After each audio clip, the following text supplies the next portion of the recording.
Hello, welcome to this YouTube channel. How are you all doing? So today I have come up with the most dreaded subject and that is medicine. ये वो subject है जिसे देख के आधे students तो डर ही जाते हैं कि कैसे करें नहीं करें, इतना प्रोक्रास्टिनेट करते हैं। पूरी MBBS में इसी को ही लेके डर का माहौल रहता है कि लास्ट में मेडिसिन आएगी कैसे होगा। So I have come up with a solution for all of you. चाहे आप लोग प्रॉफ्स के लिए प्रिपेयर कर रहे हो, थर्ड ईयर में हो, फाइनल ईयर में हो, या फिर आप नीट PG को टारगेट करो और INICT what ever exam. So starting with कि मेडिसिन को पढ़ना स्टार्ट कब करना है, the most basic question, right. Third year में स्टार्ट कर दो। I would say this, subscription ले ली थर्ड ईयर में, मैंने पहले ही रिकमेंड किया है। तो मेडिसिन करना एटलीस्ट थोड़ा थोड़ा स्टार्ट कर दो थर्ड ईयर में, ठीक है। उसके बाद आता है फाइनल ईयर।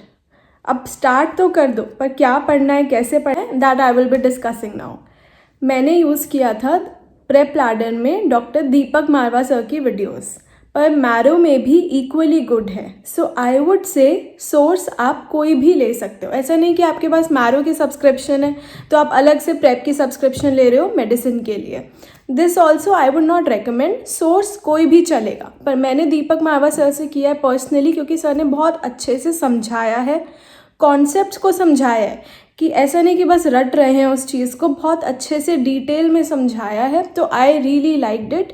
दीपक मारवा सर की मेडिसिन से मैंने पढ़ा था और ये इनफ है प्रॉफ्स के लिए भी, क्योंकि सर ने एक एक टॉपिक को ना बहुत अच्छे से डिस्क्राइब किया है। तो वो नोट्स इनफ है प्रॉफ्स के लिए भी और आगे नीट PG के लिए भी। अब आता है कि if you are in internship तो आपको क्या करना है मेडिसिन में। ये दो चीज़ें करनी है, बहुत ध्यान से सुनना, ओके। अगर आपने सर की वीडियोस नहीं देखी हैं तो एटलीस्ट इम्पॉर्टेंट टॉपिक्स की वीडियोस देख लेना।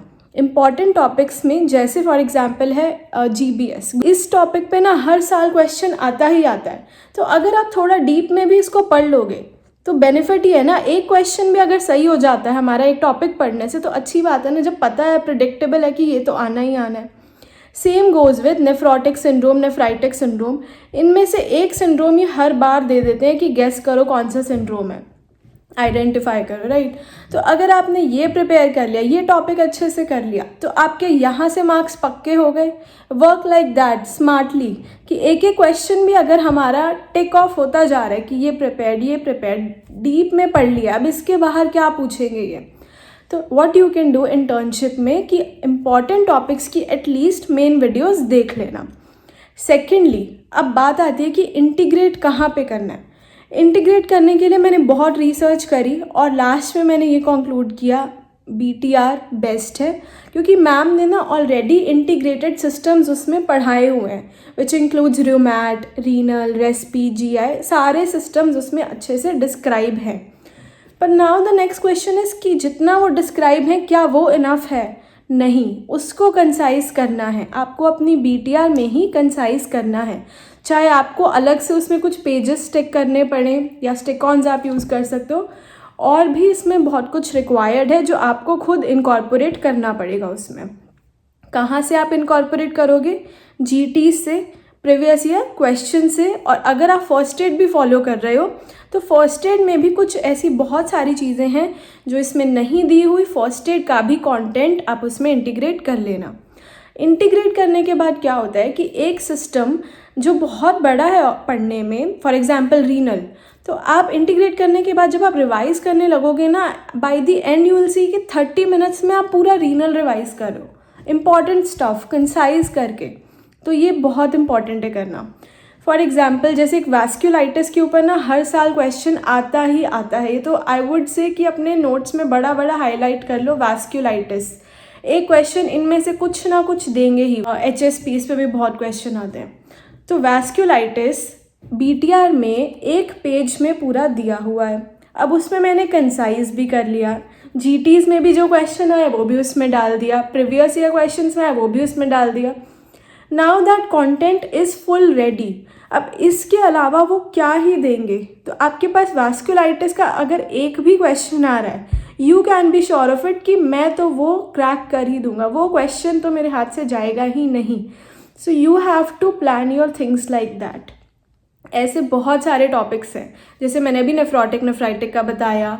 CNS में भी ऐसे बहुत सारे टॉपिक्स हैं, जैसे जो पता है कि एक ना एक देना ही है इन्होंने, जैसे नीमान पिक सिंड्रोम आता है, अल्जाइमर्स है, GBS है, पता है ये तो देना ही देना है इनमें से एक।